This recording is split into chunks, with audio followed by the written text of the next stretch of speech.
Welcome to a meeting of the Board of Education of Somerset Hills. Please be advised that this and all meetings of the board are open to the public and media, consistent with the Open Public Meetings Act, and that advance notice required therein has been provided. This is a meeting of the Board of Education of Somerset Hills at which formal action may be taken. The public will have an opportunity to be heard as shown on the agenda. Mr. Baker? Here. Ms. Cooper? Mrs. DeGrompre? Here. Mrs. Frenda? Here. Mrs. Lees? Here. Ms. Nathans? Mr. Rosen? Here. Mrs. Tober? Here. Mrs. Rye? Here. And Mrs. Santoro? Here. Okay, can I get a motion to move into executive session, please? Kristen, thank you. And a second? Nicole?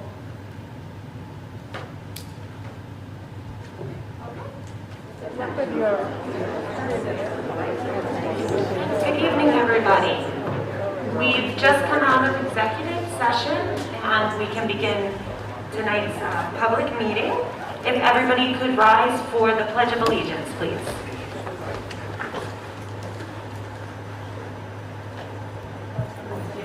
To the flag of the United States of America and to the republic for which it stands, one nation, under God, indivisible, with liberty and justice for all.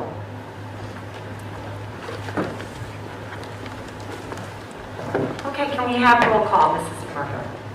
Mr. Baker? Here. Ms. Cooper? Here. Mrs. DeGrompre? Here. Mrs. Frenda? Here. Mrs. Lees? Here.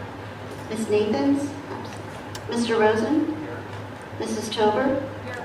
Mrs. Rye? Here. And Mrs. Santoro? Here. Okay, do we have any correspondence this evening, Mr. Marco? Yes. We have one email from Declan O'Day regarding the proposal for a safe student walkway to Burnersville Center.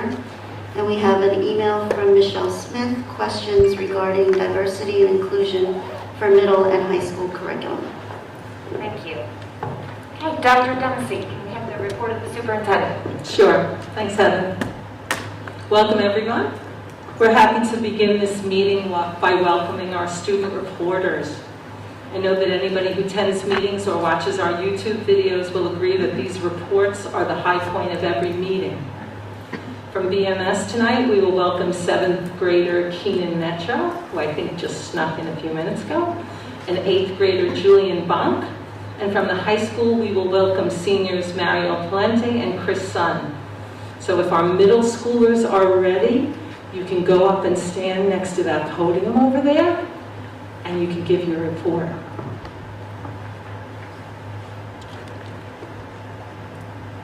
Can you make sure, can you pull that microphone down a little or take it off the stand? There you go.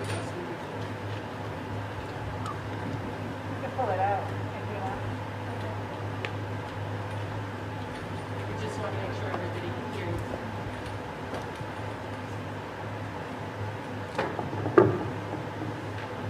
Good evening. I'm Keenan Metro, and I'm a 7th grader at Bruton Middle School. This fall, I am on the BMS field hockey team. My coaches are Coach Paterno and Coach L. This is my first year doing field hockey at BMS, and I really like it so far. Keenan, I'm going to ask you to do me one favor. It's me again. I want you to take that microphone, and I want you to hold it really close to you because we want to make sure that everybody can hear every word. Okay? Good girl. Thanks. Good evening. I'm Keenan Metro, and I am in 7th grade at Burnersville Middle School. This fall, I am on the BMS field hockey team. My coaches are Coach Paterno and Coach L. This is my first year doing field hockey at BMS, and I really like it so far. Field hockey is very inclusive. There are lots of girls on the team. Our first game was against West Essex today. Although we lost, our team kept cheering us on and kept everyone in a positive mood. The practices are super fun. We have a lot of scrimmages so far. I would highly recommend field hockey. One of the best things about 7th grade are my teachers. I really like my math class. I also like the full day schedule. It really makes everything feel like normal. Next is Julian Bond.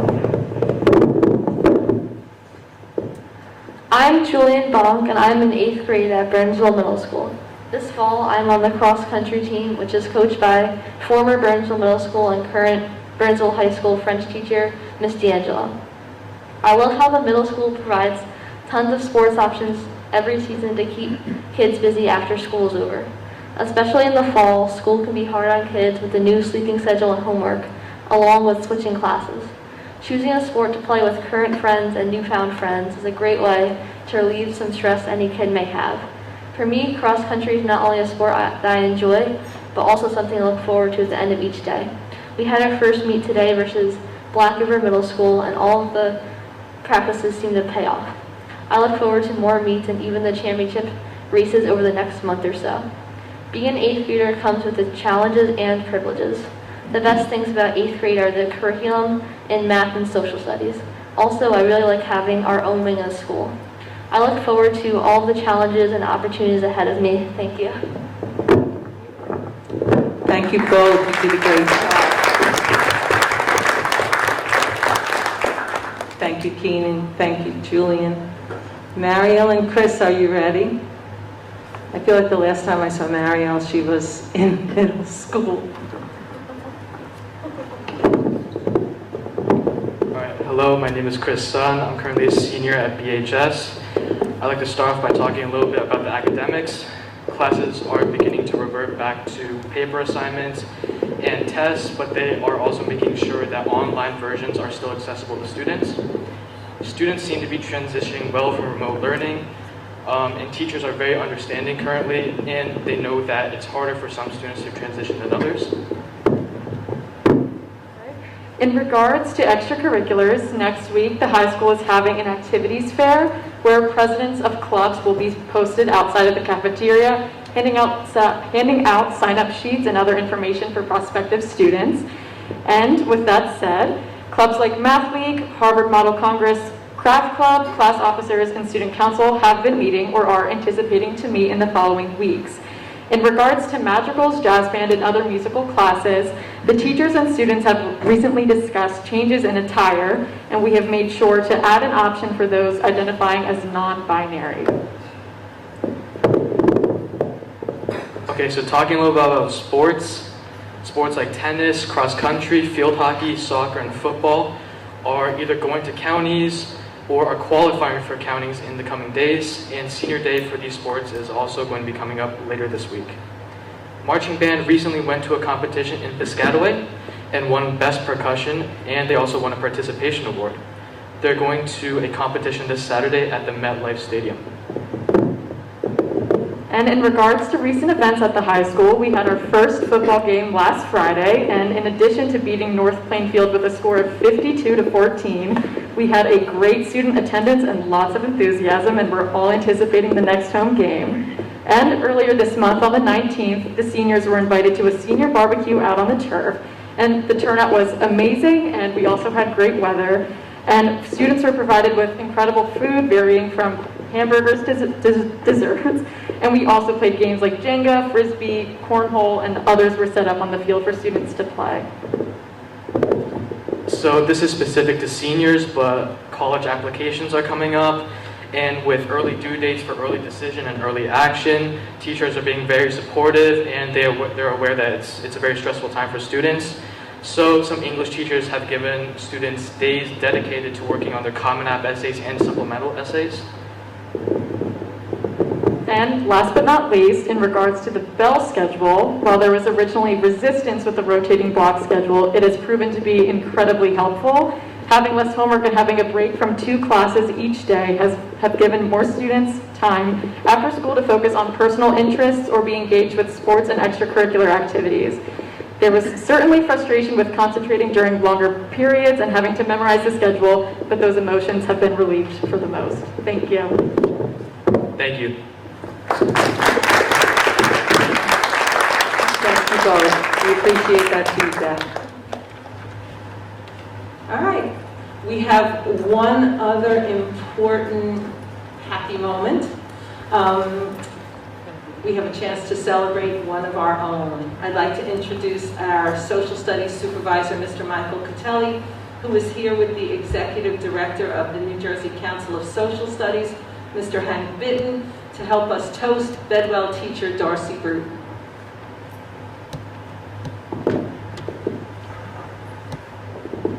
Good evening, everybody. Welcome, Darcy. Perfect. Right in the way. Yeah, seeing me. That's great. You're the person of the hour, and that's what's great. I'm delighted to have the chance to recognize Miss Darcy Bruton as New Jersey Council of the Social Studies Elementary Teacher of the Year. And I'm very grateful to our Board of Education for taking the time to acknowledge this honor. The award honors Darcy's dedication to bringing social studies to life for all of her students. Her classes know the power of questioning to gain a better understanding of the past and the current world. Her work has always brought a global focus and introduces students to the world in front of them. But don't just take it from me. Let me share some of the comments from one of her recommendation letters.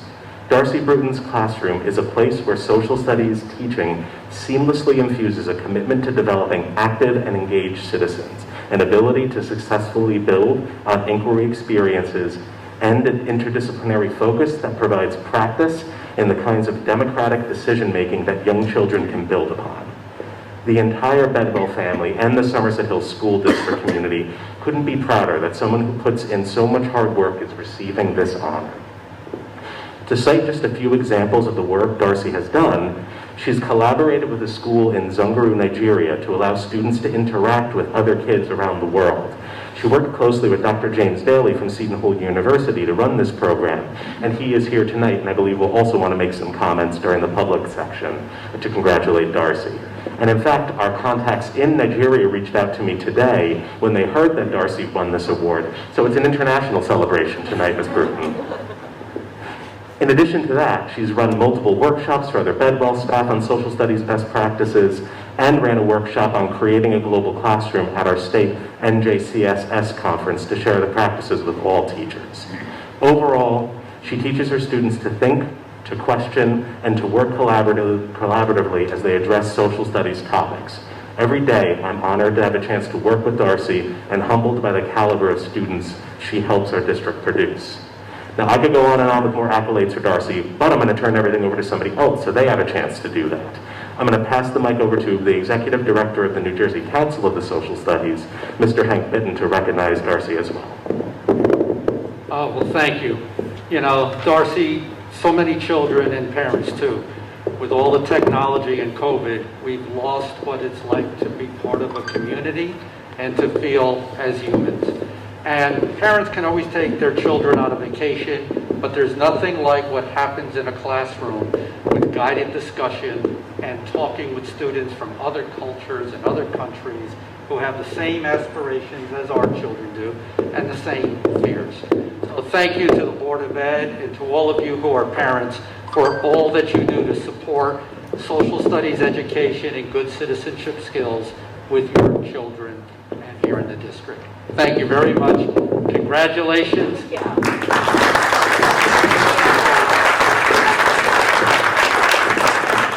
Darcy, don't you want to say a few words before you sit down?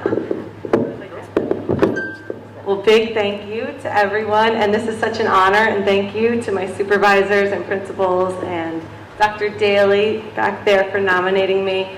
It's one of my greatest passions, and it's just wonderful that I can bring this into the classroom and some of the things that I'm interested in and a lot of my travels around the world, bringing them right back here into our community and hopefully opening, the hearts and the minds of our students.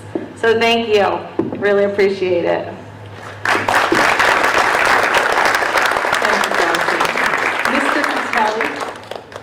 I understand you had somebody else who might want to speak, and I just wondered if they would want that opportunity now as opposed to waiting till the end. Perfect. Yes, I will introduce Dr. James Daly from Seton Hall University. Okay. Thank you very much, and thank you for giving me the chance to speak now. I appreciate it. I'm really pleased to be here to honor Darcy. I've known her for years. I've actually had a chance to sit in on some of her classrooms. The experience has been amazing.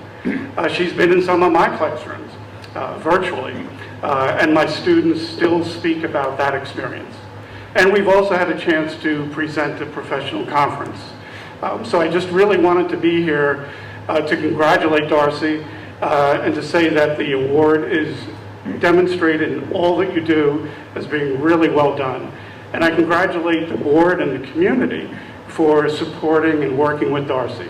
So thank you very much. Congratulations. Thank you, Dr. Dillon.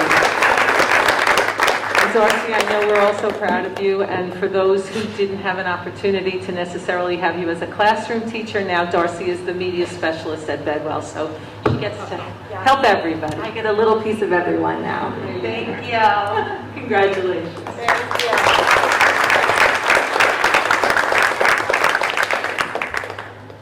Before we move on, Heather, I just want to give a brief update in regards to transportation.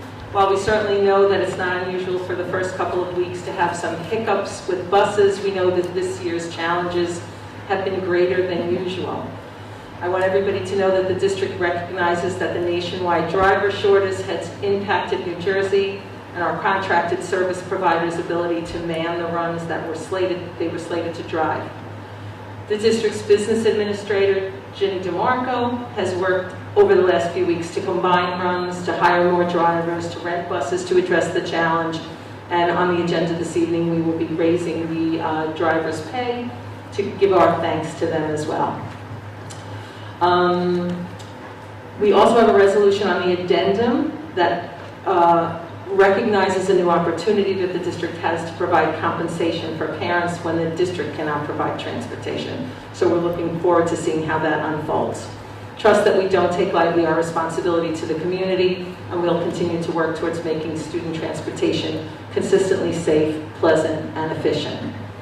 And on a final note, in regards to Executive Order 253 and vaccination, the district is happy to report that a hair over 90% of our staff are fully vaccinated. We continue to collect information from substitutes, volunteers, contracted service providers, translators, and all the others who come into our buildings regularly. The district has enrolled in the state's end-to-end vendor screening testing program, and we look forward to learning more about this as the October 18 effective date contains in the EO approaches. And that is all I have for this evening. Thank you. Thank you, Dr. Lindsay. Okay, public comments for actionable agenda items. We very much welcome input from the public. Public comments are welcome at this time on any actionable agenda item. Towards the end of the meeting, there is a second public forum on any topic. Please state your name and address. Comments are limited to 3 minutes, but an individual may speak a second time after all others who wish to speak on the topic have been heard. Please understand that our public forums are not structured as question and answer sessions, but are offered as opportunities to share your thoughts with the board. In instances where the board feels that there is a misunderstanding or inaccuracy, the board president or superintendent may address the comment. In accordance with New Jersey statute, the board will not discuss matters regarding specific personnel. Public comments will be limited to 30 minutes. Thank you for your input.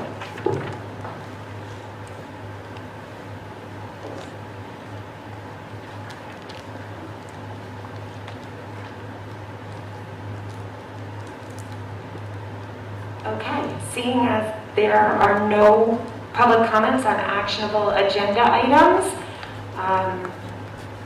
I would like to get a motion to close. Stan and yeah. Okay. Oh, I'm sorry. Oh, can we get a voice vote? All in favor? Aye. Aye. Okay, thank you. Okay, I am just going to ask that we move the facilities and operation report up in our agenda. Mrs. Marco, can you please reflect the change in the order, the change of order in the minutes? Ms. Fry. Hello. Thank you. The Facilities and Operations Committee met on September 20th at 5:30 p.m. and our meeting lasted about an hour. All board members on the committee were attending: Mr. Baker, Mr. Rosen, Ms. Santoro, Ms. Tober, and myself. Dr. Dempsey, Dr. Butler, and Mrs. DeMarco were there as well. We spent a good time of the meeting discussing transportation. and the difficulties that we're having. Most of them have to do with the fact that it's very difficult to find bus drivers to do routes for us. This may or may not be related to COVID, but it just seems that we can't get bus drivers. That being said, Mrs. DeMarco has worked tirelessly trying to fill in the gaps when they occurred. We had Baker Bus, which is Barker Bus, excuse me, is short 4 drivers for our district. We loaned our permanent sub to them to help in the shortfall, and I think that that's helping out enormously.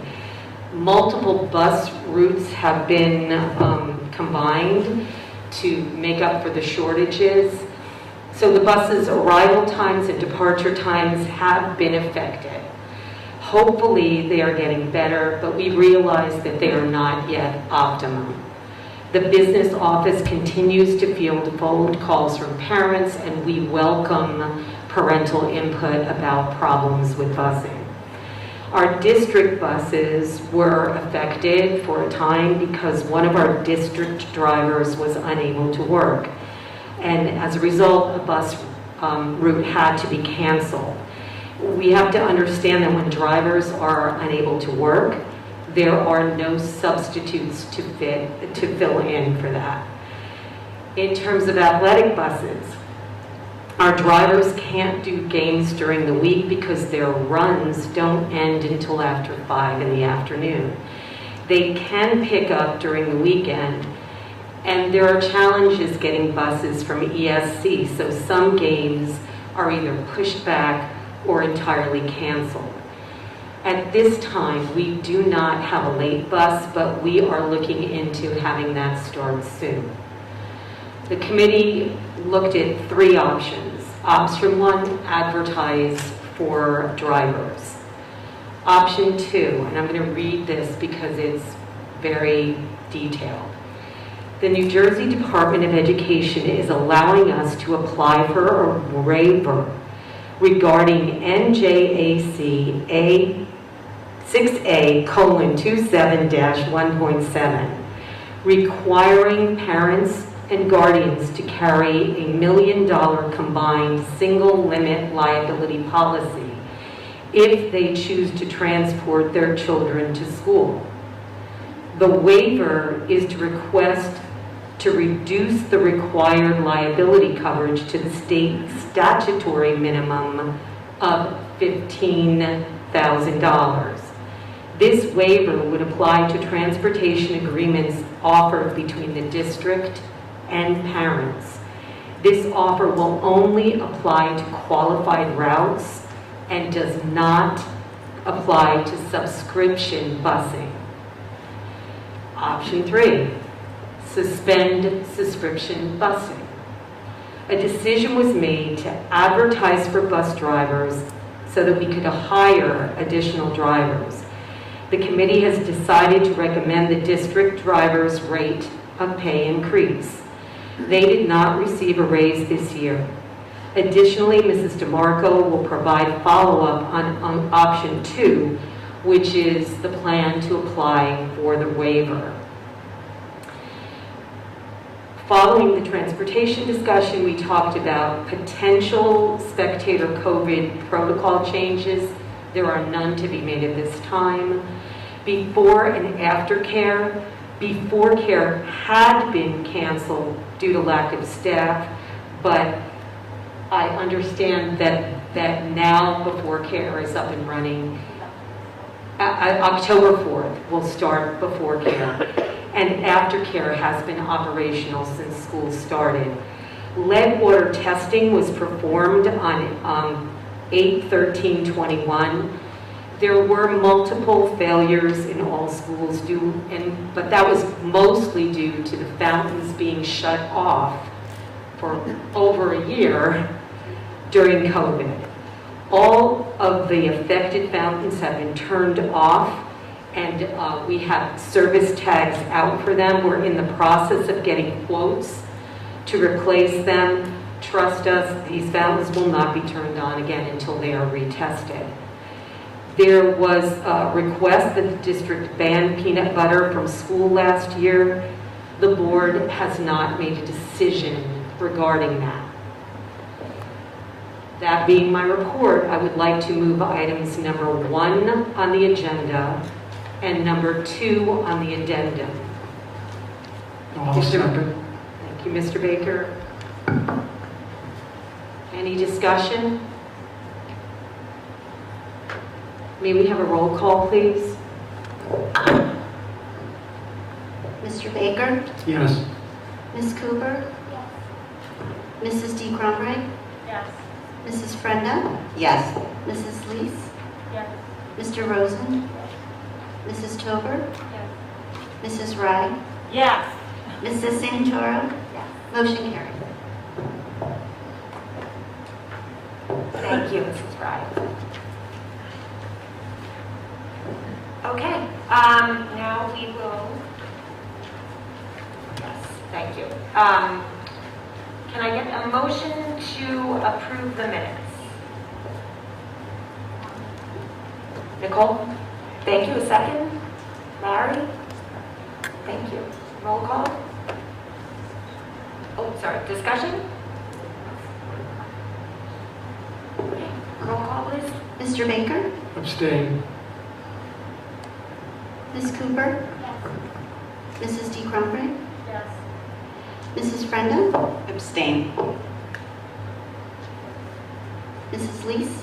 Yes. Mr. Rosen? Mrs. Tober? Yes. Mrs. Rye? Oh. Mrs. Santoro? Yes, Motion carries.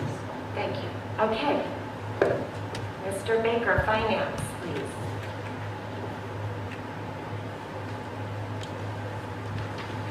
The Finance Committee met last Wednesday, the 22nd of September, for about an hour. In attendance were Mrs. Santoro, Mrs. Nathans, Mrs. Frenda, Mrs. Lees, and myself, plus Dr. Dempsey and Mrs. DeMarco. We discussed 7 items. The first one was the bus driver hourly rates, and we agreed to submit, and you'll see it on the agenda tonight, to raise all bus drivers to $32 an hour.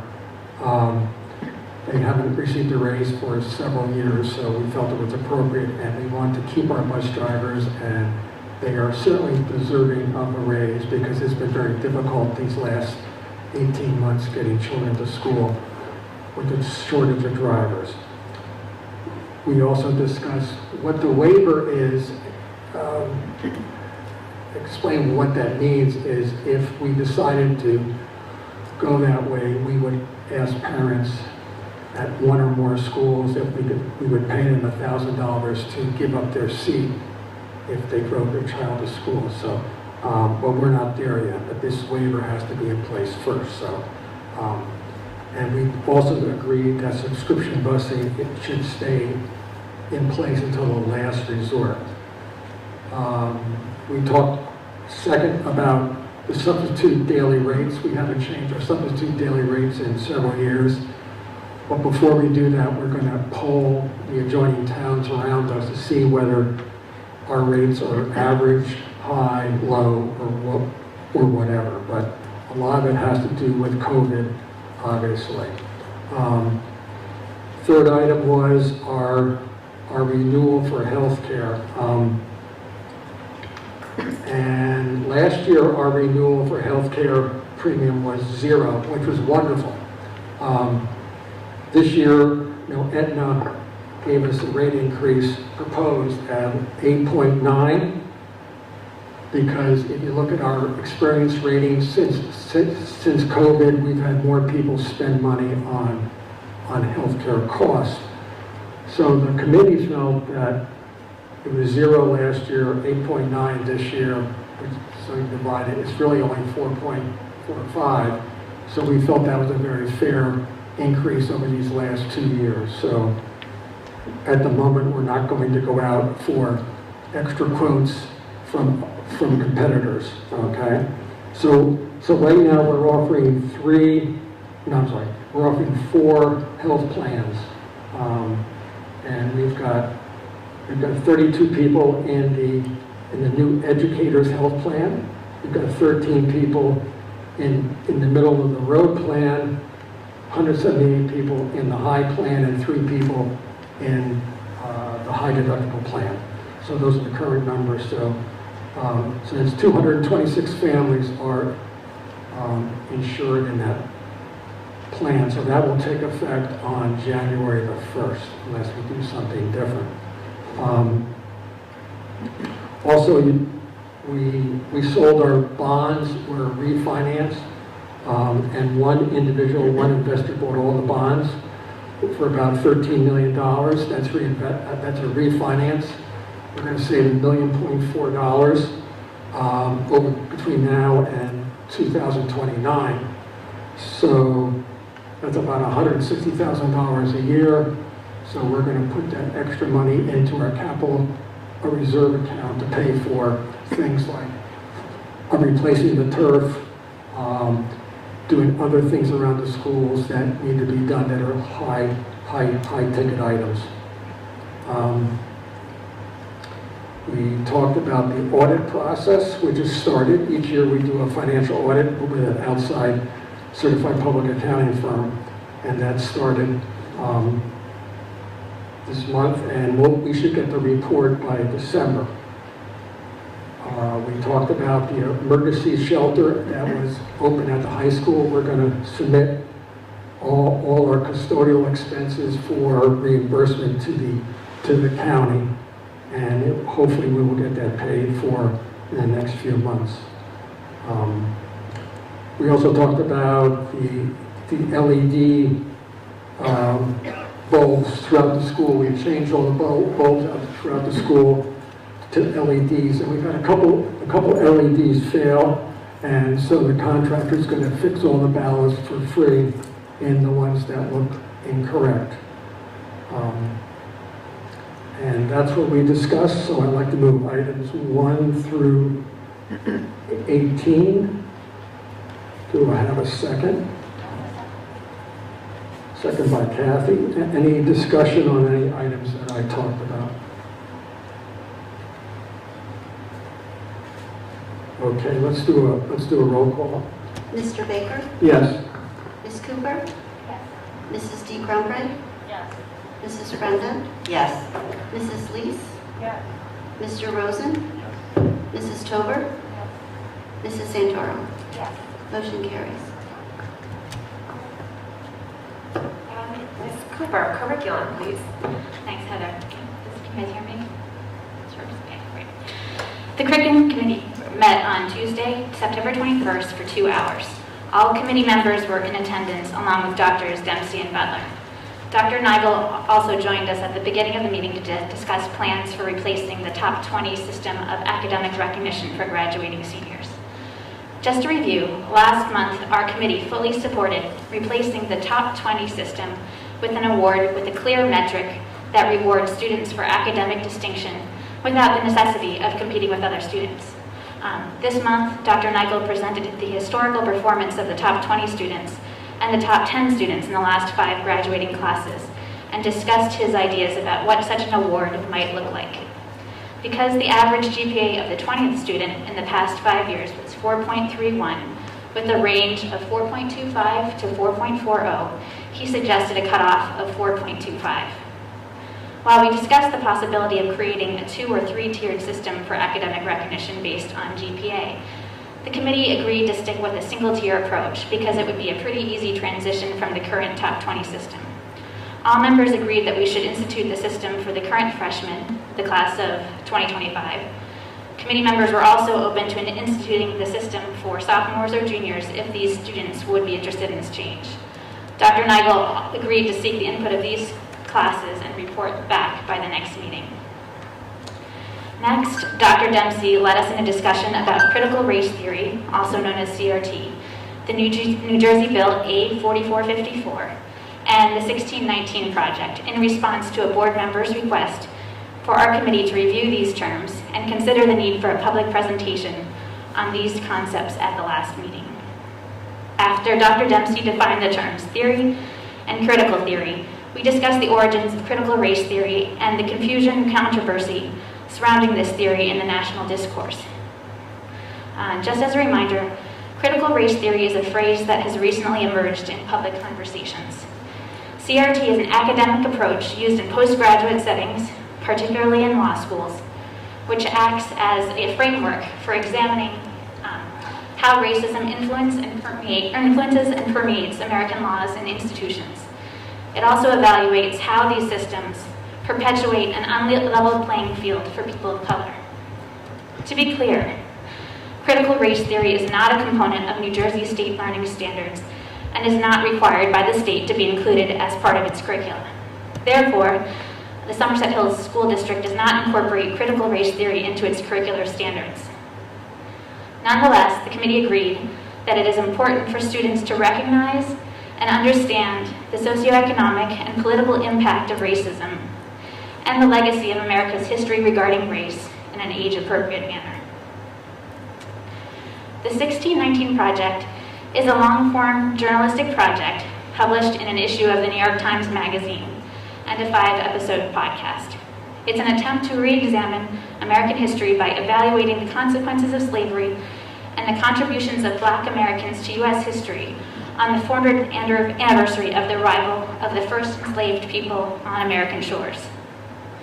New Jersey Bill A4454, now Statute 18A 35-4-36A, requires that every New Jersey school district incorporate instruction on diversity and inclusion at appropriate places in the curriculum in K through 12 as part of the implementation of the New Jersey Student Learning Standards.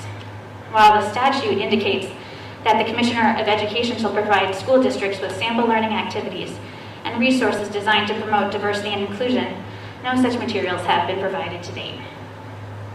After these concepts and terms were defined, a board member felt that administrators should present specific examples about how these concepts were being integrated into our district's curriculum to ensure that both sides are being presented fairly. Following a lengthy discussion, the majority of the committee agreed that a district presentation on new additions to the curriculum related to racism, diversity, and inclusion was unnecessary at this time. We came to this conclusion for the following reasons. First, several members agreed that diversity and inclusion are so vitally important to the culture and the mission of the district that they are woven into the fabric of its curriculum and policies. Identifying isolated elements of the curriculum that explore these concepts may not be particularly informative. Second, the concepts outlined in the A4454 bill support the district's ongoing work towards addressing the shocking incidents of bias evident in the 11 harassment, intimidation, and bullying cases confirmed last year, 7 of which were related to racism, anti-Semitism, and homophobia. Just as a reminder, last spring, the committee and board approved additional curricular work designed to counter these concerning trends. Third, curriculum development in this area is an ongoing process, and the district is still awaiting sample learning activities from the state. Consequently, putting together a presentation on these topics may be premature. Finally, Dr. Dempsey reminded the committee that there are limits regarding the ability of families to opt out of aspects of the curriculum per 18A and advice from the board attorney. So then we moved on to a discussion about field trips. The committee agreed to continue to hold off on approving overnight field trip requests on the advice of our public health professionals. Dr. Dempsey later forwarded local and virtual field trip and professional development requests for the committee's approval. Next, Dr. Dempsey updated the committee on recent guidance for instruction for students who have been excluded due to potential COVID exposure. Current guidance provides teachers with some flexibility, but suggests that the instruction offered to these students should be roughly comparable to what they would receive in the building. And finally, we agreed to hold the October's curriculum meeting virtually. At this meeting, Ms. Walker will join us to discuss the LEAD program, which is replacing the DARE program. So that concludes my report. I'd like to move items 1 through 6 on the agenda and items 4 through 7 on the addendum. Do I have a second? Thanks. Any discussion?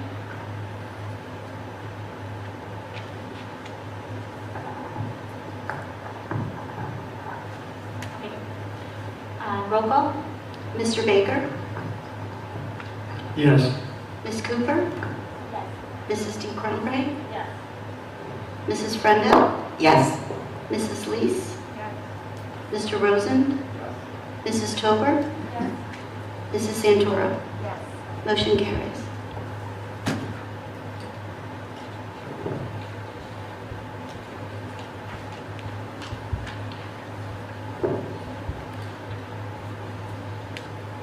Mrs. Tober, before you start, I have one revision to read in on personnel items number 4. It should be resignation should be retirement on number 4. Okay, great. Thanks, Jenny. And on that note, before I give the committee report, I actually just want to say that the Somerset Hills Board of Education would like to recognize 2 paraprofessionals, Teresa Mastroboni and Athena Hellriegel, for their distinguished service to our school district. Ms. Mastroboni has provided valued paraprofessional service to students at all 3 schools, while Ms. Hellriegel did the same for students at BMS. We sincerely appreciate and applaud both these women for their service to our district and wish them well in their retirement. And with that, here's the committee report. So the Personnel Committee met on September 23rd at 3 p.m. for about 50 minutes. Board members in attendance were Mrs. de Grandpré, Mrs. Lees, Mr. Rosen, and Mrs. Santoro. We were also joined by Dr. Dempsey, as always. The first item of business, the committee agreed that the October personnel meeting would take place in a hybrid fashion in terms of committee members being able to attend in person if they are able. For members who cannot make it in person, the ability to attend virtually will be offered. The group agreed to try this flexible meeting style for the next meeting and see how it goes. The rest of the meeting surrounded topics related to personnel. And with that, I'd like to move items numbers 1 through 20 on the agenda, as well as items 2, 10, 15 to 17, and 21 to 24 on the agenda. May I have a second, please? No, second. Thanks, Bob. Any discussion? All right, seeing none, can we have a roll call, please, Mrs. DeMarco? Mr. Baker? Yes. Ms. Cooper? Yes. Mrs. D. Cronbray? Yes. Mrs. Frenda? Yes. Mrs. Lees? Yes. Mr. Rosen? Mrs. Tober? And Mrs. Santoro? Yes. Motion carries. Thank you. Okay, Mrs. Lees, policy, please. The policy committee met on September 23rd for about an hour. All members were in attendance: Mrs. Santoro, Mrs. Frenda, Mrs. Rye, Mrs. de Grandpré, and Dr. Dempsey attended the meeting, as well as Dr. Nigel for part of the meeting. We also discussed having committee meetings in a hybrid manner next month to see how that works out. Dr. Nigel came to our meeting to share his impressions of how the random student drug testing policy has gone since inception. It was passed in March of 2018. His opinion that the breathalyzer tests that have been put into place have been a real game changer for all of our school events, our high school events.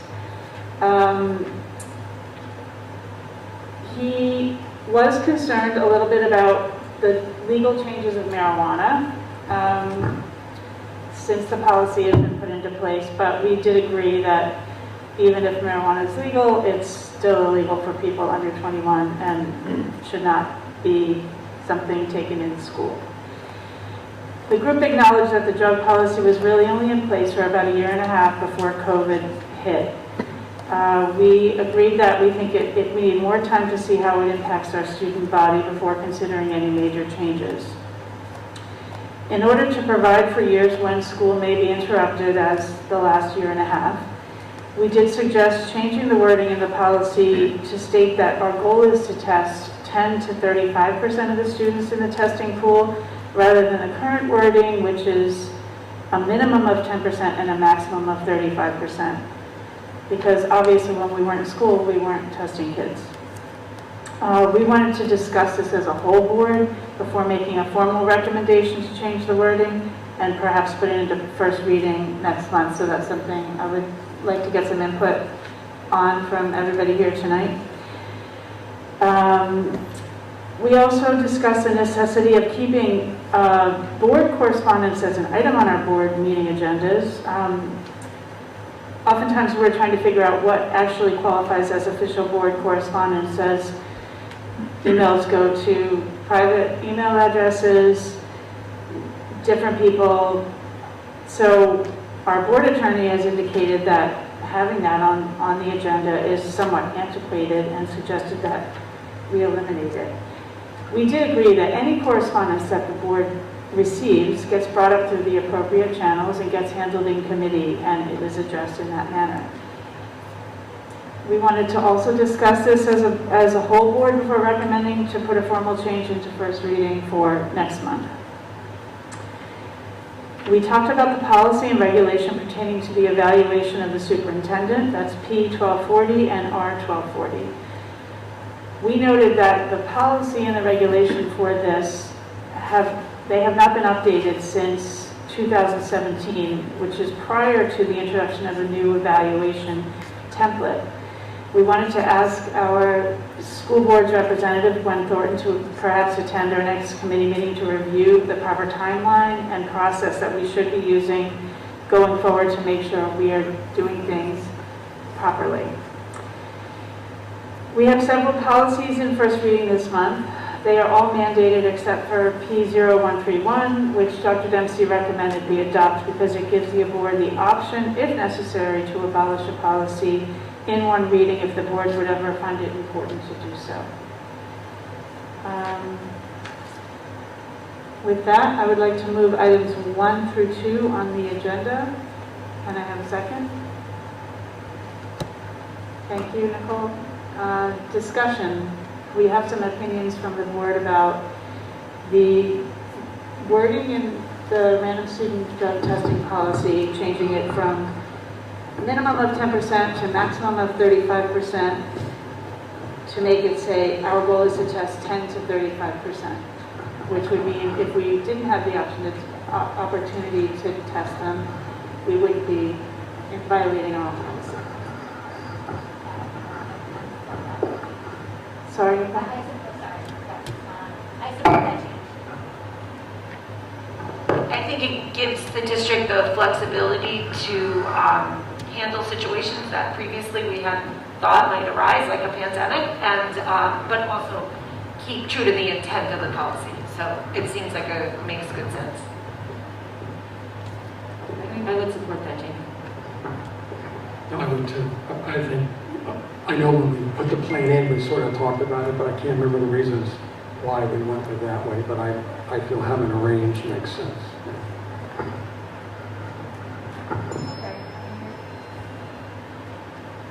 People don't have an issue with that. I think we'll put it in the first reading next month, and we can discuss further at that point if we have any questions. And then the board correspondence item, does anybody have an opinion on that? I just have a question. So are you saying, Jamie, then that any board correspondence would get routed, wouldn't go to the entire board, would get routed to a committee? Well, if it's addressed to the entire board would get it. If it's, it will still, but it will be assigned to a committee to respond to, or an administrator if it's that type of thing. But every board member would still see every piece of correspondence, Yes. is my question. Yes. And so it would still appear in her package, it just wouldn't be on the agenda. Right. Why has it been in the I don't know. It's just been on there forever. I don't know. Yeah. Well, I mean, I think if our attorney says it's antiquated and unnecessary. Okay, I mean, I fully support it. So. And I think sometimes it causes problems because someone may correspond with us and they may not want it included. Sometimes people will correspond with an individual board member, but they really mean to correspond with the entire board. So, it sometimes is problematic to discern. Right. So if we just make sure that we assign it appropriately to either administration or committee, we'll avoid those types of challenges. Well, in that case, I support removing it. I mean, and we also discussed that by and large, that is the process that basically already exists, is that correspondence, if it's, if it comes in right before a meeting, then it will be discussed going forward in committee or, as a whole board if necessary. But it's kind of redundant, and as Heather said, it's very difficult to discern what should be shared, what shouldn't be shared, and so on. So I fully support the elimination of that from the agenda. So if people think that's fine, then we'll put that small change in first reading for next month, the policy, and if we have further discussion at that point, we may do so. Okay, then, any further discussion? Roll call. Mr. Baker? Yes. Ms. Cooper? Mrs. D. Grumprey? Yes. Mrs. Frenda? Yes. Mrs. Lees? Yes. Mr. Rosen? Mrs. Tober? Yes. And Mrs. Santoro? Yes. Motion carries. Mrs. Brenda, Community Relations, please. Sure. Okay, so we met on Tuesday, September 21st at 8:45 in the morning, and our meeting was about an hour and 15 minutes. All board members were in attendance: Jamie Lees, Heather Santoro, Nicole Cooper, Sarah Nathans, and myself, and Dr. Dempsey, as well as Dr. Butler. The bulk of our meeting this month was devoted to the discussion surrounding the strategic plan. The conversation opened with the group coming to a consensus on whether we did in fact want to move forward with the planning process given the current COVID environment and how it could potentially affect the meeting's turnout, necessary safety protocols, etc. The group agreed that this was critical work to keep our district moving forward and progressing to best serve our school community. Gwen Thornton, our NJSBA representative, had indicated in conversation with Mrs. Santoro that conducting these sessions virtually was not really a viable option. So we had to be committed to move forward in person. We will use building facilities to make sure that meetings and breakout groups will be organized in a way that allows for proper social distancing and layered levels of protection for all community members involved. Pre-registration for session participation was discussed and agreed to be a very useful way to gauge participant numbers and plan appropriately and safely. Registration for all 3 sessions would not be required, and this would allow the greatest number of community members to participate. Although, for continuity most certainly, and for any individual that chose to participate in all 3 sessions, that's fantastic. We recognize the importance of communicating that this process is about the future of the district, the most important issues facing the district as we move forward over the next 3 to 5 years, and what is most critical in order to best serve our students and staff. It is essential that it is made clear that the strategic plan process is not going to be used to discuss the current environment, including COVID-related matters. This is about the future. We will be asking board member volunteers, well, almost, I think you attended yours, the council meeting this month? Yes. So Heather and I so far attended council meetings to discuss this strategic plan and to put the word out to the community, and we will continue to do that for the October meeting, which will precede our first session. This is the whole point of the strategic plan is, to get at what our district faces and where the focus should be over the next several years. Similarly, we will be requesting full board participation, and ideally we'll have a board member in each of the breakout groups or rooms that are ultimately formed as part of the process. Finally, as part of the process, we will need board members to participate in an ad hoc committee to debrief after each of the sessions in order to organize and analyze the information that comes out of each group. We will then determine the best way to follow up and ensure the strategic plan is being implemented effectively and appropriately. Will that be a standing part of committee agenda work, or will it be an ongoing ad hoc committee? We'll determine which is necessary. And as it stands right now, the strategic plan sessions are scheduled for October 21st, November 11th, and December 13th. And we invite all interested community members to participate. Transportation was already covered. Obviously, that fell under the umbrella of community concerns and is probably the biggest one that has been reported to date. And as was discussed in F&O and Finance, there were several options recommended, and right now we're moving forward with increasing the driver and sub-driver rate. And finally, Mr. Baker mentioned it in his report, but we discussed the success of the shelter that was provided at BHS for victims of Hurricane Ida from surrounding communities. This was a tremendous collaborative effort led by the Burnsville Police Department and Office of Emergency Management in conjunction with the Somerset Hills School District. The group is in agreement that this was a significant point of pride for the district to be able to provide for those who were in such desperate need. The way our district staff and community members stepped up to serve and provide resources was inspiring. There had been some question as to whether we had to provide this service. Using the high school as a shelter has long been a practice supported by previous boards. This group agreed that this was something that should continue without question, but opens the conversation to the whole board if anyone feels further discussion is warranted. And with that, I conclude my presentation, and I have nothing to move at this time.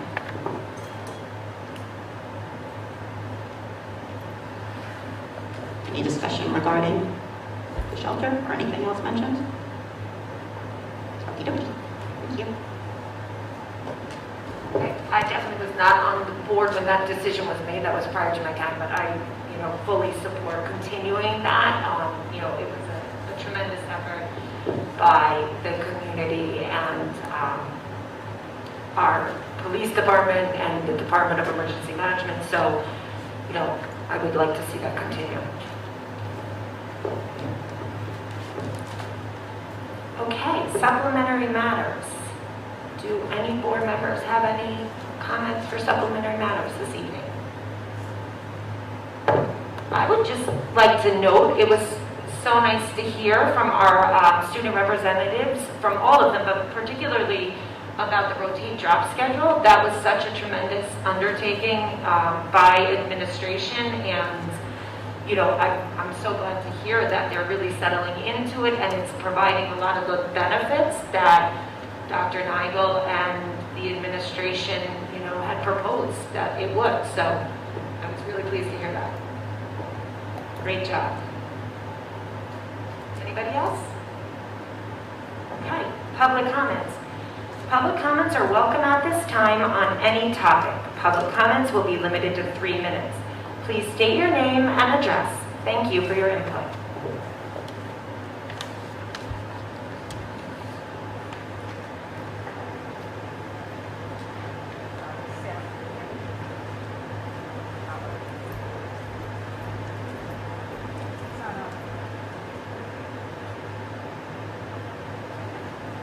Hello? Sama Habibi, 8 Mosley Road, Gladstone.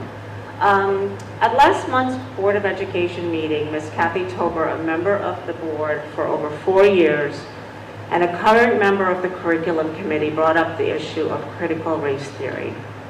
She said that members of the community were questioning if critical race theory was being taught in the Somerset Hills schools. I'm really disappointed that instead of educating those who were questioning her and correctly informing them that CRT is not being taught in our schools, she perpetuated their fears and validated this false rumor by bringing up the topic at the meeting.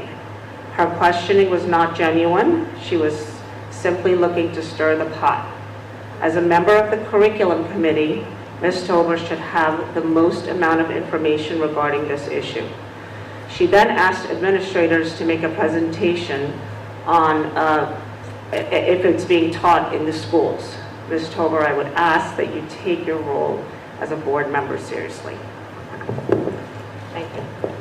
Heather, I feel the need to respond.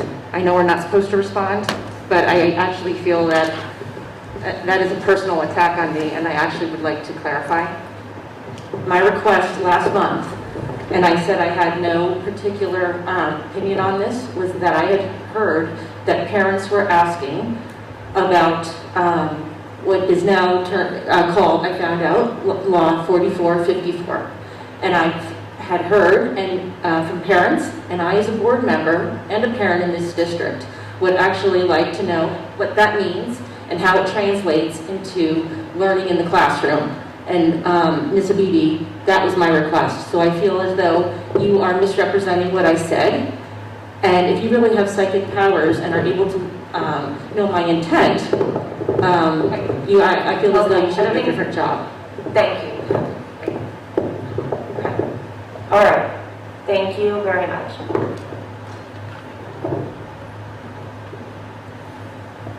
Hi, John Donahue. Do you have to get my address also, or? Yes, please state your name and address. John Donahue in Burnsville. And I just want to, I agree with Ms. Tolbert said, if and how critical race theory, diversity is being included in our curriculum or in the classroom. We need to know how it's being done because it can be incredibly corrosive and incredibly divisive. It undermines the social fabric and can undermine a republic, frankly. It's not to be taken lightly. I'd like to know the answer to those questions too. If the state does provide materials, you need to make that public and prominently public so we can all hear it. Thanks. And I would just like to clarify, in our report this evening and as discussed in curriculum, as part of A4454, it is, critical race theory is not a part of that standard. So we're not adopting curriculum around critical race theory. We're adopting state-mandated standards around inclusivity and diversity. Next speaker, please. Hi, my name is Mark Lively. I have a daughter that's 8 years old that goes to this school, and I am extremely concerned about this critical race theory, and I'm extremely concerned about the 1619 project. I want to know why our children are being taught to hate each other instead of taught English and math and science. They do this stuff over in China. They teach their kids how to learn over there. Over here, we teach our kids how to hate. I am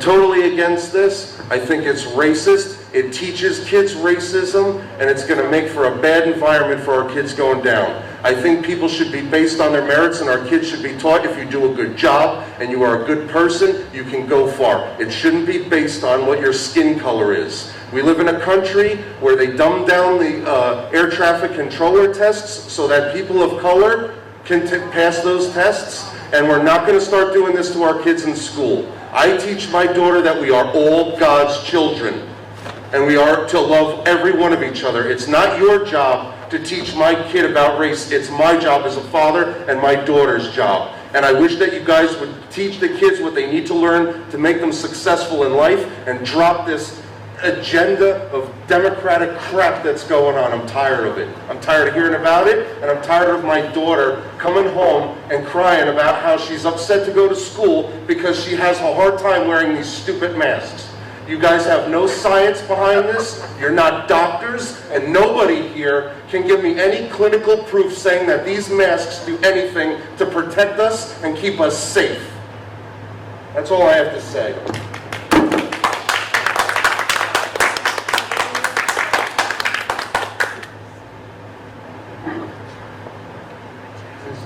I just begin this. I'm Barbara Pitney, an American patriot, and I live on Lloyd Road. What is being taught to students K through 12 at SHSD? And is it based on America is a wonderful country or a bad dream? Are you teaching that there is no absolute truth, that historical, literary, and art facts no longer matter? Are facts being replaced by fiction or what you've referred to as experiences? History teaches us the story of the birth of America, the struggles all along to make all men equal. The objective was freedom, and more freedom for all Americans. So what are you teaching? Second, are teachers teaching from the Constitution, which says that we were all born equal? Nowhere does it say some are born to be the oppressor and some the victim, nor does it encourage that behavior. Freedom is what we as Americans have fought for, and it's freedom for everyone. Give us second grader pictures of 3 teenagers of different colors and nationalities, and make them all smile and give them a little more personal identity. Say a soccer player holding a hedgehog, a football player with a dog, an Xbox player with a cat, and ask which would they like as an older brother and why. The pet or the sport will be the answer. Color and nationality will have nothing to do with it at that age. It is you who are teaching our children to identify each other as someone other than American. Is the schools instilling self-esteem so students know they can achieve anything they want, big or small? They achieve by learning histories and good skills, helping them to express their thoughts. America is the land of opportunity. What are you teaching? Is the school teaching that America is racist because it was founded on capitalism, Do you know capitalism is economic freedom? Do you admire Jeff Bezos for building Amazon? I bet you buy from Amazon. He saw an opportunity and pursued it. Economic freedom. Sundar Pichai is now an American business executive. He's the CEO of Alphabet and Google. Born and raised in Madras, India, Pichai was highly educated in India, yet he moved here to the United States because this is the land of opportunity. How did he succeed if this country is systemically racist? How did Barack Obama become president of the United States if we are systemically racist? Both are examples of freedom and lack of systemic racism. This is the tip of the iceberg. Teachers are corrupting the innocent minds of children and adults with an idea that the American law is oppressive. Teachers are oppressive when they make children feel insecure. A teacher is to teach facts, skill sets. Excuse me, ma'am, I hate to interrupt you, but your 3 minutes is up.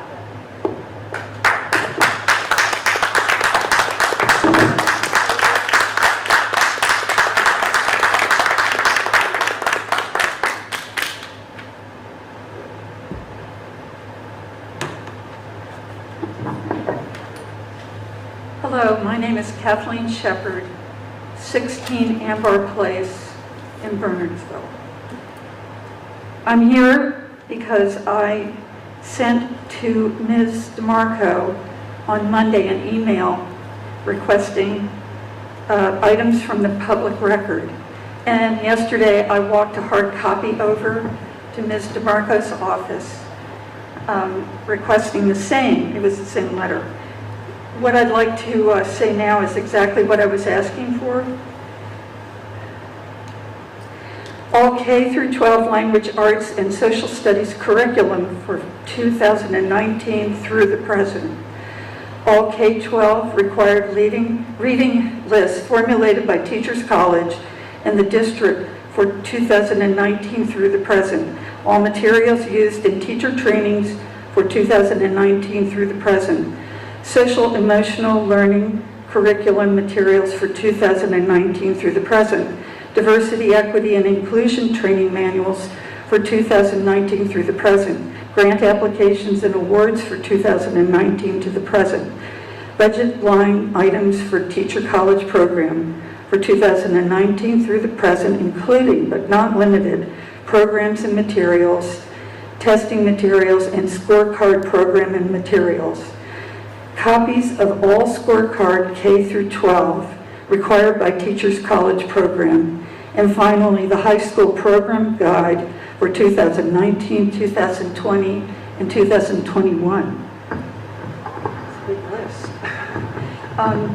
I understand that if I seek a copy of these records, there may be a fee to fulfill this request. I also understand that this request may not be fulfilled, and if it is not, I am to receive a letter in writing stating the statutory exceptions, authorizing the withholding of all or part of the public record. I'm doing this because I'm out of my mind thinking of 8th graders learning about oral, anal, and vaginal sex. These people are.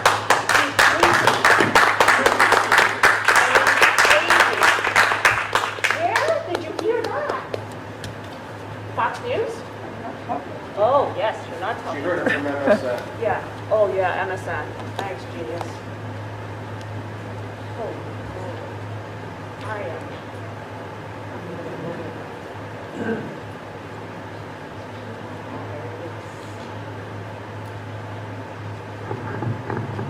All right, can you hear me? Oh, thank you. All right. Good evening, board members and superintendent.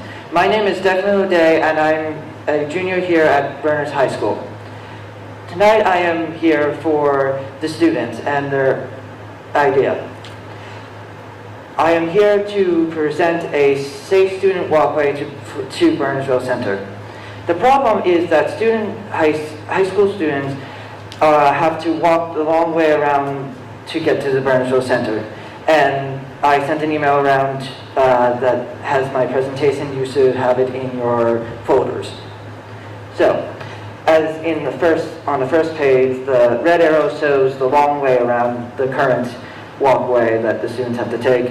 The green arrow shows the distance between the two properties. Page 2. My proposal is for the Board of Education to extend school walkways in 3 ways. Page 3.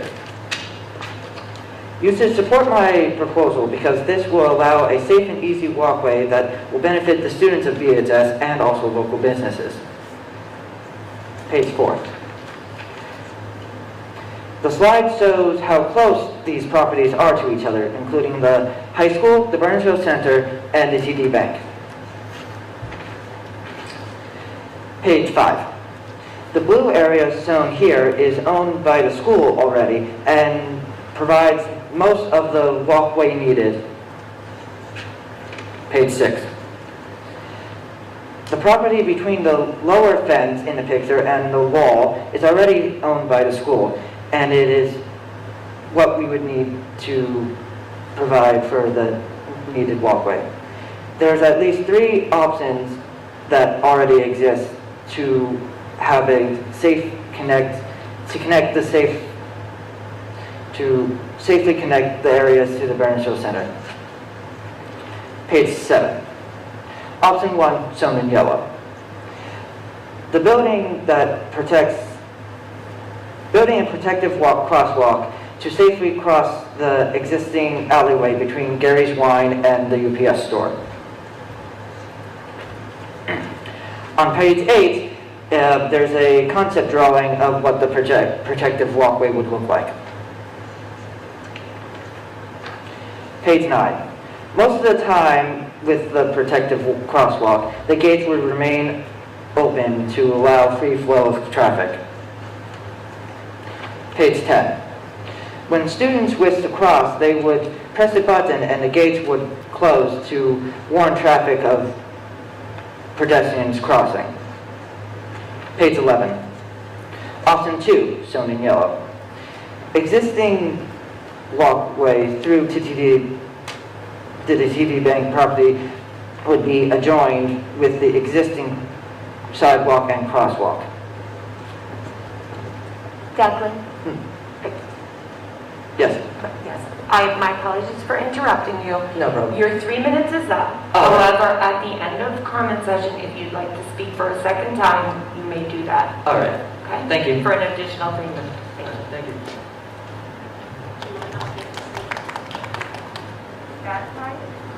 That applies to everyone after everybody has had an opportunity to speak the first time. Do you want me to wait until the end? Yeah, do you want to take a moment to address that? Because Declan, thank you so much for preparing for this, and I know you worked hard on your presentation.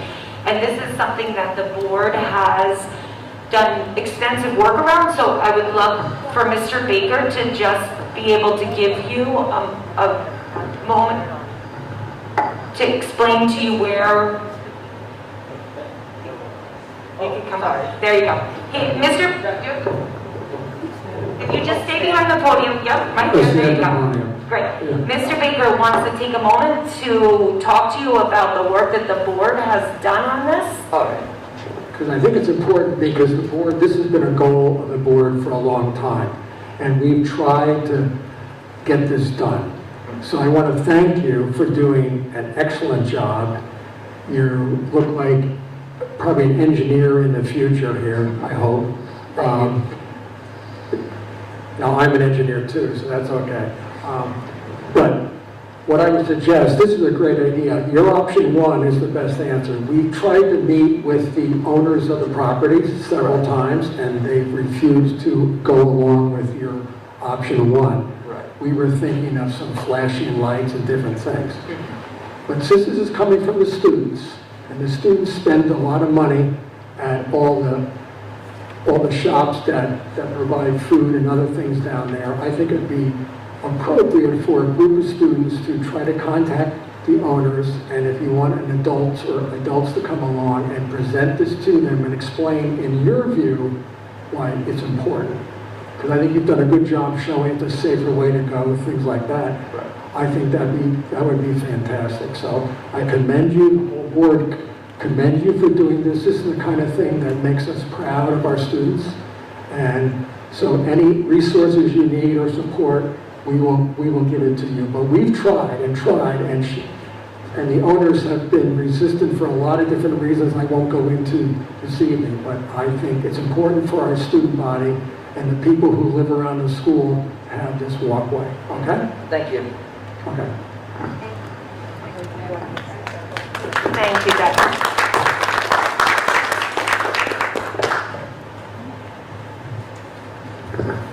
Good evening. Steve Tobin, 31 Ambar Place.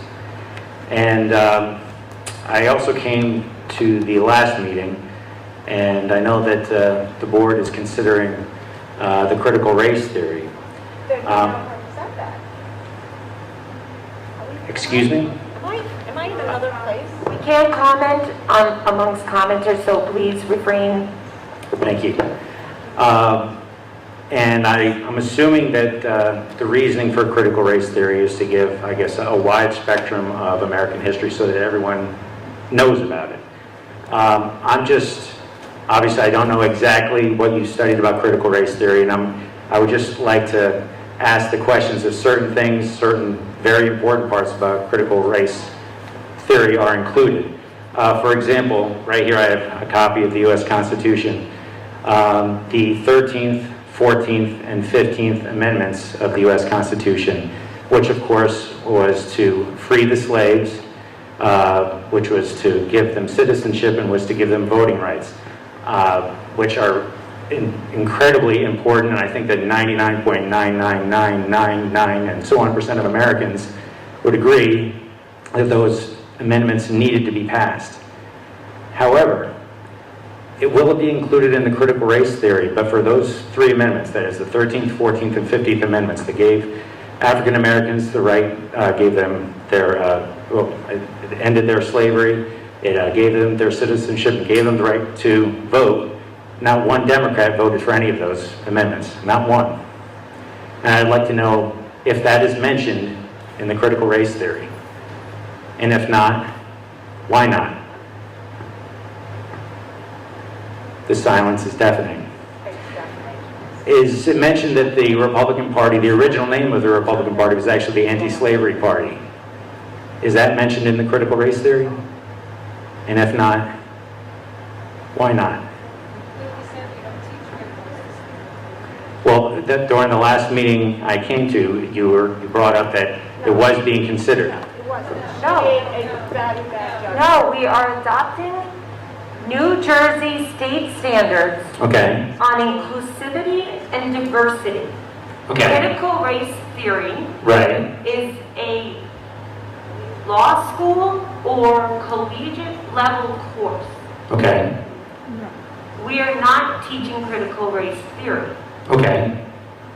Well, then I'm very glad to hear that.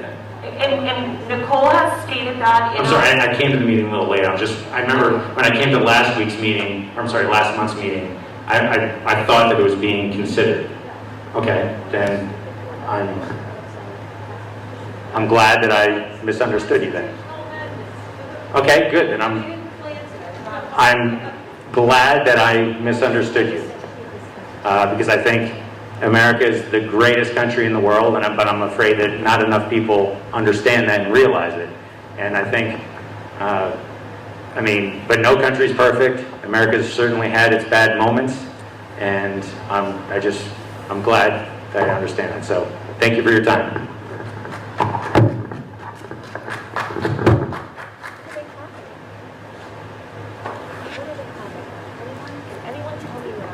Thank you to the board. My name is Mary Ellen Goger. I live at 11 Pheasant Hill Drive in Burnsville. I want to support Barbara Pitney's questions and remarks to the board. There has been discussion tonight, and I was edified listening to Ms. Cooper about the curriculum. And I understand that there's a state statute that addresses the issues around what we're calling critical race theory or critical race equality. Would it help if I read them exactly as they exist in the statute? No, I don't want to take my time. And Okay. there's someone who keeps commenting when other people are talking, and I wish the board would address her and ask her. I have asked the public to remain quiet as other people are speaking. I think I did that. All right, thank you. Many of us are concerned about what we are hearing about it. And I want to echo the last gentleman's. I feel like I was the most lucky person in the world to be born into this country. The Declaration of Independence that tells us in the body of that we are all created equal. And I worry that what is taught to our children is divisive, is separating them.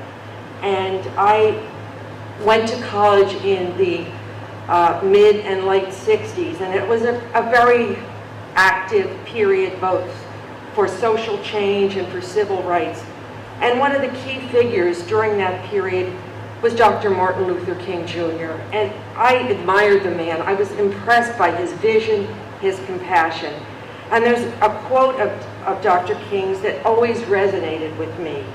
And he asked that his children not be judged by the color of their skin, but by the content of their character. And I would ask that for all the children in all the school districts in this country. And I just worry that in trying to equalize everybody, we marginalize our children. We pit them one against the other. And other speakers have mentioned the same concerns. And I think that is why so many of us are asking about what this curriculum entails. So I appreciate Dr. Dempsey. I will do my own research, if I may, and there was a request for curriculum. I think that will help assuage some of the concerns of many of the people who have spoken here tonight. Thank you.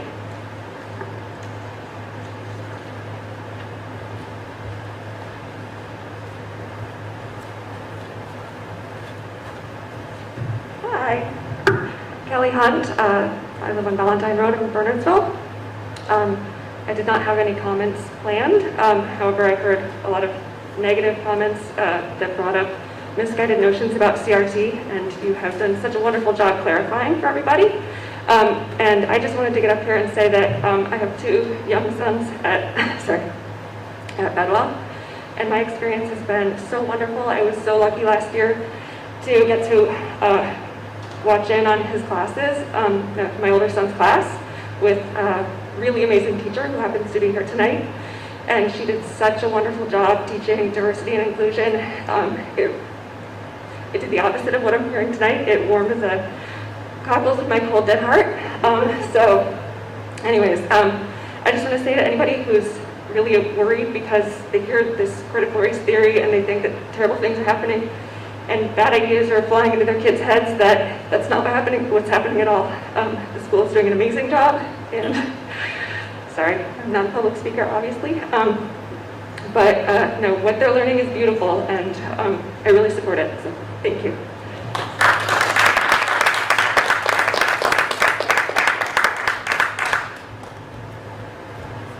Hi, I'm Sarah Westfall, third grade teacher. It used to be first. Thank you, Mrs. Hunt, for those very encouraging words.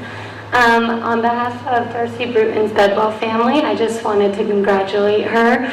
She was actually my mentor my first year teaching 7 years ago, which is crazy. It's been that long already. But I just want to commend her for her outstanding achievement, and just promoting global citizenship. I've learned so much from you, and I'm so glad that you are now our media specialist so that, like was said earlier, all the students can benefit from her expertise and just, incredible teaching. And I also want to thank Mr. Catelli for nominating her for this award because she absolutely deserves it. And Mr. Catelli, I'm also incredibly grateful for him and look up to him. And lastly, I just want to thank the board and Dr.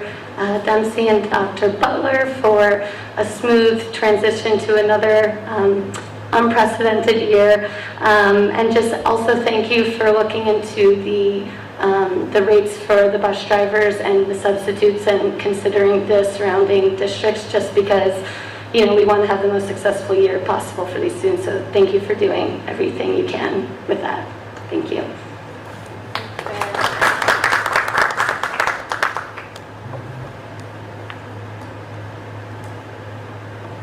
Hi, my name is Holly Clark-Emery, and I'm on Locust Drive in Bernardsville.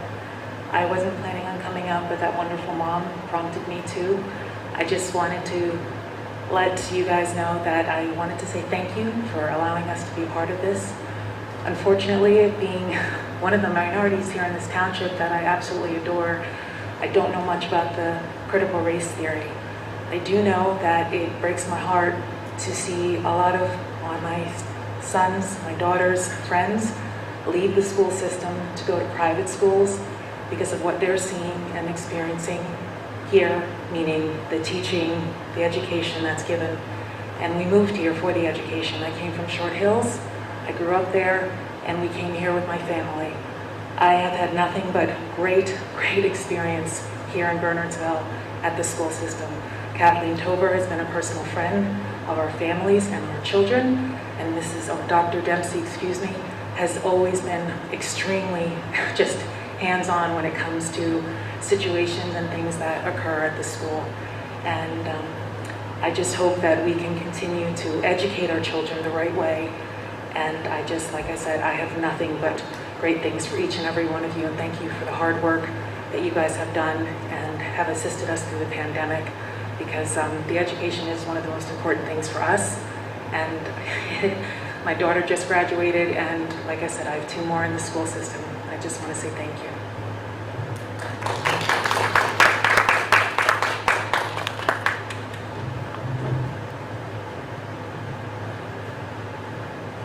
Good evening. Wow, loud. Kathy DeLuca, 50 Main Street, PPAC. We've also had a great experience at the school. Bedwell, have kids in 1st and 3rd. We moved here for the schools, but I'm concerned about going forward, and that's why I'm here and listening to everyone else. The new curriculum, you're waiting on items from the state. So if you're still waiting, you don't fully know exactly what will be taught. So, I would like to have that information before it's taught to the children so I can decide if that's right. I've obtained book lists for my children. The curriculum folks have been really helpful, and there is a book we're uncomfortable with, and we're able to opt out. Other parents need that option. Other parents that feel the way I feel just are like, I'm afraid, I don't want to make a fuss. So there shouldn't be a fuss, we should partner on what's right for every children's unique individual family situations. So I need to see all of that, and hopefully others would like the same. Last meeting, I presented scientific evidence, journal articles, peer-reviewed journals about masks and how the virus goes right through unless it's an N95. It basically got ignored by the board, but just putting it on the record that I still feel that way, and many parents do. Schools are having outbreaks around the whole state. So, take it as you will. One thing in the Executive Order 251, masks, I'm concerned about masks during gym. I'm just going to read exceptions F, G, and H real quick. I was told that they wouldn't have to wear them in gym. They're wearing them in the gymnasium. If they're 6 feet apart and aerobic activity, they shouldn't have to. I don't really want to read this whole thing and use up my precious 3 minutes here, but basically, person to do that. I'm just going to hold it now. Anyway, when the individual is engaged in high-intensity aerobic or anaerobic activity, when they're participating in high-intensity physical activities, you can read it yourself. F, G, and H, Part 1, or when wearing a face mask creates an unsafe condition. I just don't want to see any kiddos passing out or anything. Quickly, masks make it harder for kids to identify people. A kid may need assistance, not recognize the teacher or whatever. Hopefully nothing inappropriate would happen, but you never know. It's a crazy world. Someone's being bullied, someone says something inappropriate, they may not even know who said it. So I'm concerned about that, and thought maybe like staff and people that are working at the school could maybe have clear masks, face shields, so we know who it is. And that would help the child to know, is this a guest, someone that came in as a visitor or a teacher? Again, the world is a strange place these days, and I think the children should have their masks off at pickup time. Just make sure there's no confusion, especially the kindergartners. Question: do you have plans to open the Bedwell cafeteria as the weather gets colder? The kids are eating on the ground on cushions. My kids like eating outside, but they say like other kids are throwing their masks around, they're putting it on their face. My child had pneumonia, had like low oxygen. So it's not just COVID that's a danger. I know I'm approaching. Your time is up. Your 3 minutes are up. The person in the back, you actually turn this off? Your 3 minutes is up. I have 3 cents. I'm going to finish my sentence as my person. May finish at the end after everyone has had an opportunity to speak. It's going to take more time. I'm sorry. Wow. Okay, I can't get this thing back up.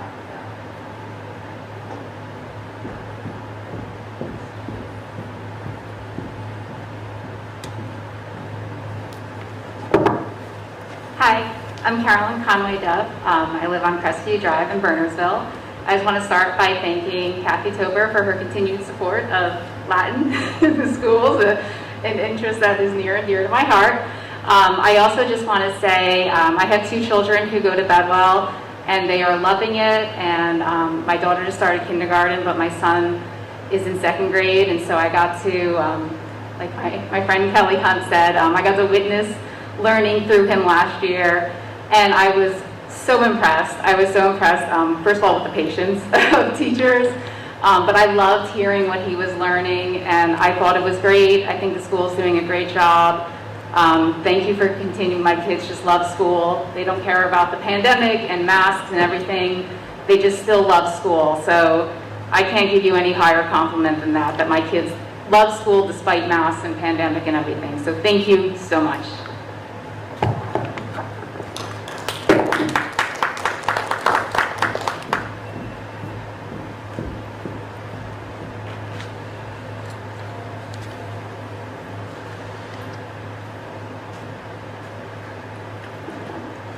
My name is Joe Salino. I didn't intend to talk tonight. I live in Millington. I have a grandson that's in Wyndham, and I'm listening to all this, and the thing that really reflects to me is that we are breaking kids apart into groups. We're not doing it intentionally, but that's what's happening with all these things that are going on. And these kids are very, very small. So what we're doing is we're destroying them from within. Now you look at, I'm going to give you a little bit of a example. You take 20 people who are brought into the military. Who's black, who's green, who's white, who doesn't speak English, etc., etc., etc. When they come out, they're taught to work together, to respect each other, to respect this country. We're not doing that. I don't hear that. I'm not saying it's 100%. There's a percentage of this. But it's destroying the kids from within. These are the people, as we grow older, that are going to take care of us. And if they have these thoughts in their mind, you know what they're going to think about us? Move on. We don't want to hear anything about you. You're such and such. You're black, you're white, you're green. And that's what we're training. We're not doing that intentionally, I don't think. But I think the results is the same. And I ask each one of you to think about, if these were my children, and this is what I want them to do, this is how I want them to grow up. Am I doing the right thing?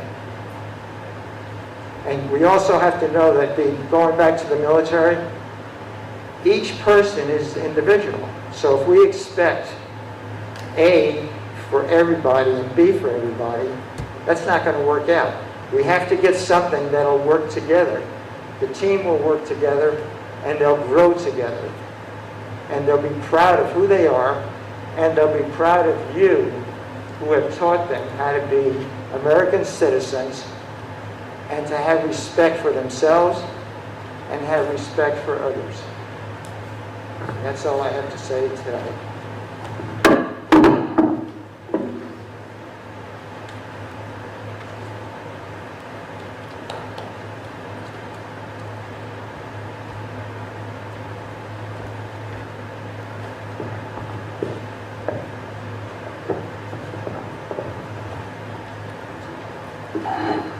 So I really just have one thing in closing because I was almost finished, and it really is that are you teaching that America is a wonderful country or a bad dream?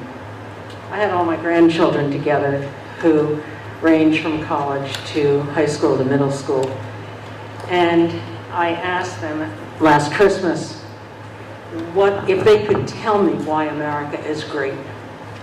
And they said, "What do you mean?" I about flipped. "What do you mean?" I said, "Haven't you ever been taught that?" They said, "No." And they are local to this area and also to Westchester. I mean, this is preposterous.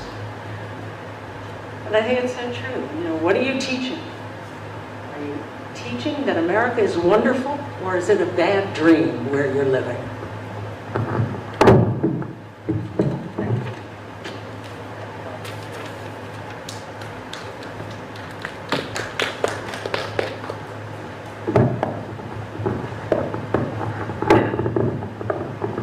All right, to continue my proposal for a safe student walkway, page 10.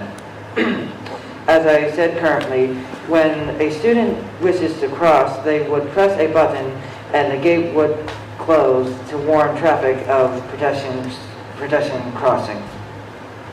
Page 11. Option 2, shown in yellow. Extending straight through the TD Bank property and joining the extended sidewalk and crosswalk. Option 3, shown in yellow. Turning onto the center, Bernardsville Center property and then extending the adjoining sidewalk and crosswalk. Page 13. Option 2 and 3 involves extending and the already existing walkway to meet the current sidewalk and crosswalk. This would provide direct access to the same exact location where students currently cross when taking the long way around. To conclude, the proposal that I am here tonight talking about would provide a safe and direct access, to the Burnsville Center. It will benefit students and also local businesses, and it is in the best interest of the public. The number of crossings in the existing route has 3 private driveways, 9 business driveways, 1 crosswalk, business crosswalk, and 1 school crosswalk, totaling 14 crossings where students are possibly endangered of accidents. And my student safe walkway only has 2. Thank you. Thank you.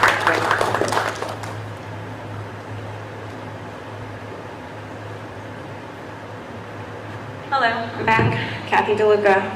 And now I have a few more items now that I have another 3 minutes. I don't know if you can answer this or if someone could get back to me. I was just wondering, because last year when school opened full-time, it opened in April, so they had lunch outside, that's fine. But what, when it's really cold, will they be eating at their desks? Are you planning to open the cafeteria? It's kind of my son's question, not even really mine. He was wondering, he missed the cafeteria. Our administration will communicate information with regards to that. Okay. It's appropriate. Okay, and again, we moved here for the schools, at which point they were all close to 10. School rating, Bedwell's a 5 now. I personally rated a 10, the experience we've had thus far. COVID was a challenge, but we were one of the few schools that actually opened, and from day one, my kids, so that was great. But people that are looking to move here, they're going on great schools. They're looking at that, they're looking at Mendham as a 10. They're not asking me. So just concerned about that, property values. I know I reached out to the superintendent, Dr. Dempsey, a while ago about that pre-COVID, but now I'm even more concerned. I don't know if we did the testing or whatever. And I'm wondering if you will disclose, and I'm sorry if I missed anything, I came a little late, anything about the $736,000 in ESSER funds, like how exactly those are going to be used? Don't need an answer now, but just hoping we can see. And just this whole divisive thing, I'm not talking about the CRT at this exact moment, although from my research, unconscious bias is part of CRT, and again, I've reviewed all the books, but that aside, there's a flyer in the bathroom that I saw when I came in there before I came here, and I mean, I could read you like a little part of it, but it's like this outreach project. Did you tell your parents? It's about being depressed and anxiety. Did you tell your parents and they ignored you and told you it was a phase? There are ways to get help, even if your parents don't get it. I get it. We have to provide confidentiality, resources.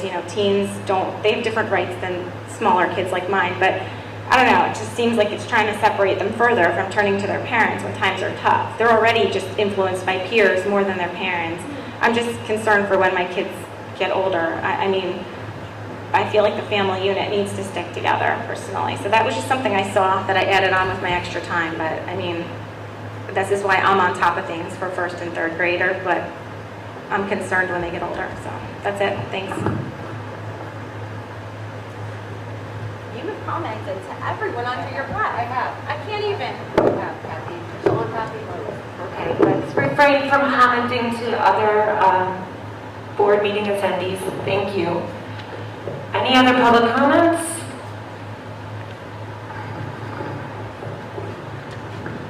Hello, my name is Tom O'Day. I live at 4 Holly Ridge Court in Burnersville, New Jersey.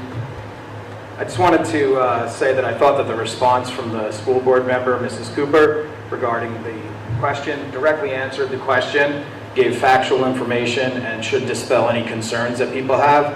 The concerns that I heard voiced here today seemed like they weren't listening to Mrs. Cooper's presentation, didn't understand what was said, or weren't here in attendance when it happened. It sounds to me like this issue has been directly and factually dispelled. It should not be a concern. It doesn't sound to me like there's a concern. And as far as the mass is concerned, I think the school board has done an admirable job. The school staffing has done an admirable job trying to balance a difficult situation in a global pandemic. Obviously, there's no perfect solution to any of this. There's compromises all around, but I think the school has done a good job trying to keep our kids safe.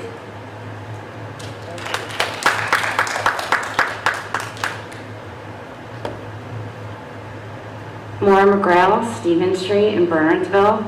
I first just want to echo some of what you've heard and thank everybody for all of your efforts, for all you've done to keep our kids safe and well educated, and for the curriculum that you are teaching them. Our teachers teach with such love and compassion, and I also think with reality, which I think is something that our kids need. A lot of what you're hearing today is from parents. I have a 7-year-old and a 6-year-old. Not one of them has come home complaining about wearing a mask, complaining about what they're learning. They come home excited to tell me about what they're learning. And what they're learning is about inclusivity. If we don't want people judged by the color of their skin, if we don't want to marginalize any child, then it is important that we continue with this inclusivity and teach them. And my kids are coming home and they are telling me, Mommy, did you know about this? This is what I learned today. Can you believe that somebody wasn't allowed on a bus? And more and more. And it's teaching them empathy and compassion. And these are going to be our next leaders. And if we don't continue to teach them about inclusivity, I'm worried, quite frankly, for what our world will be. So I just want to first say thank you to all of you.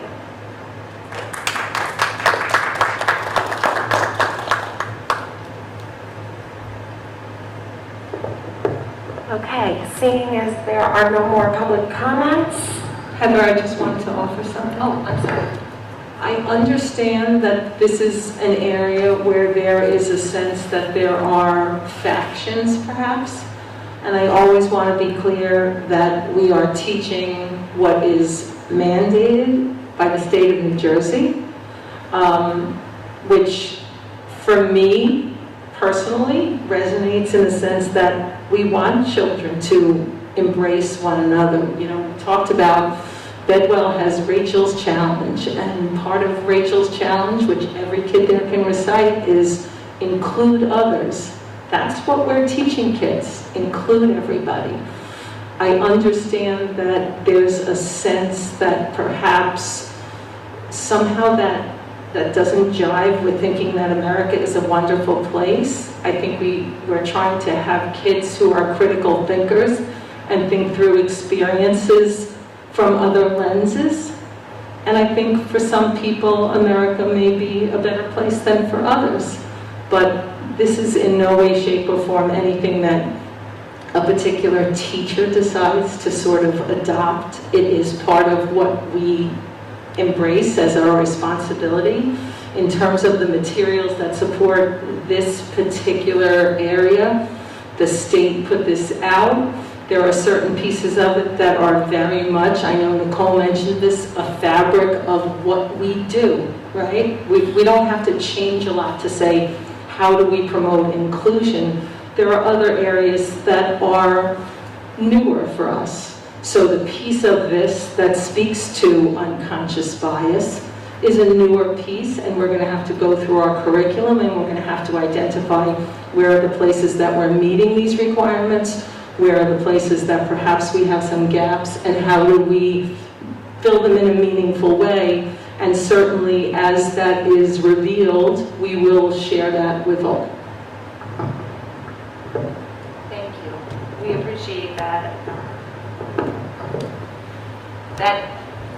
description, Dr. Darcy. And I think that if there are no further public comments, we can move to adjournment of the meeting. Oh.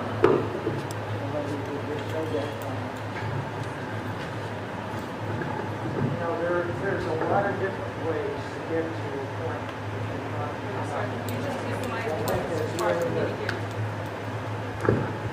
I think that's really good. Not to pat myself on the back, but I had 100 people working for me in half the United States. All different kinds of people, all different kinds of customers, multi-million dollars every year. And I learned that I could do different things, but it had to be the results of what I was doing. Did it provide the results? I may have used 3 or 4 different ways of getting those results, but I got the results. The question I've heard here today is, I haven't heard the word of results at all. And you could sit here and teach 10 kids or 20 kids in a classroom, and a quarter of them may be going in this direction, and another 25% in this direction, and I'm sure all of you know that. But what happens is it's very easy, and very easy for us to teach those children, this is what you're going to learn. But what is the end point on that? And who am I teaching? Are there kids in there that are less apt to absorb what I'm trying to teach? And I'm sure all of you know this. But what I'm not hearing is that, what is the end point in grade 8 or grade 7? What do we want these kids to be able to come up with? And where do we want them to be at the end, where they can work together as a team? And that's the important thing. The team is, you're the leader, and the kids are the I team. understand that. I guess I'm a little confused by your question in terms of the results. I don't necessarily think of kids as widgets. We certainly give every child what they need to be able to develop to their fullest potential. If you're talking about what we are developing in terms of this particular area of curriculum, I would hope that we're developing children who love and accept one another. Well, I'll give you an example from myself again, and that is, I work with doctors in New York, California, all throughout the United States, researchers. Each one has a different path, but I was able to get the information across to each one to their satisfaction and get them in the right direction that they were looking to go. Now, I have a grandson, and I'm sure you have children and grandchildren that are... Thank you. I know, hold on just a minute, please. Okay, your time is up. Please hold on for just a minute. Thank you for your comment. We appreciate you coming this evening. But where I was going with this is that I have a grandson that's very, very clever. Excuse me, sir. I'm sorry. Your time is up. Let me just finish, okay? We... Let me finish. And he he's one of the highest members in the class in the 6th grade. But what he's doing, I've watched him deteriorate because of not the teachers, not the board, but just the way this whole thing is put together. And it's a struggle for him, very brilliant kid, a struggle for him to move forward because he's getting just creamed with all kinds of things. Okay, that all great. Thank you. We do appreciate your comment, and thank you for coming this evening. Can we get a motion to adjourn, I'll please? make a motion to adjourn. Second? All in favor? Aye. All in favor? Aye. I heard